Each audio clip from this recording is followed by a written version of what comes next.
ನೋಡ್ದ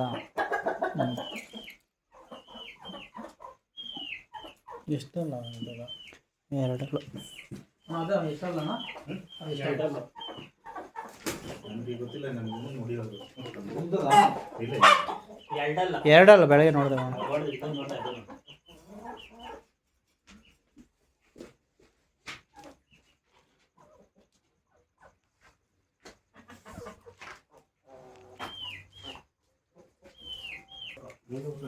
ಬೈಲು ಕ್ಲೀನ್ ಮಾಡ್ಬೇಕು ಅಷ್ಟು ಮಾಡ್ಬಿಟ್ರೆ ಇಲ್ಲ ಕ್ಲೀನ್ ಮಾಡ್ಬೇಕು. ಅದು ಇನ್ನೂ ಜಾಸ್ತಿ ಇತ್ತು ಅದೆಲ್ಲ. ಇದು ಗುಜರಿಕಾಯಿ ಮಿಕ್ಕಿರೋದು ಉಳಿದಿರೋದು ಅದರಲ್ಲಿ ತಾಚಿ ಹಾಕಿ ಸೀಟಿಗೆಲ್ಲ ಆಚೆ ಹಾಕಿ ಮಣ್ಣು ನೋಡ್ತಿದ್ದೀವಿ ನೋಡಿ ಮರದ ಹತ್ರ. ಆ ಮಣ್ಣು ದಿಕ್ಕಿ ಹೊಡ್ಸಿರೋದು ಎಲ್ಲ ತಂದು ಒಳಗಾಕ್ಬಿಟ್ಟು ಇದನ್ನು ಸ್ವಲ್ಪ ಲೆವೆಲ್ ಮಾಡ್ತೀನಿ. ಎಷ್ಟು ಇಟ್ಕೆ ಬಿತ್ತಿ ರೂಮ್ಕ? ಇದು ನಾನು ಈ ಮನೆ ಕಟ್ಬೇಕಾದ್ರೆ ಸಿಮೆಂಟ್ ಹಾಕೋಣಕ್ಕೆ ಕಟ್ಕೊಂಡಿದ್ದೀನಿ.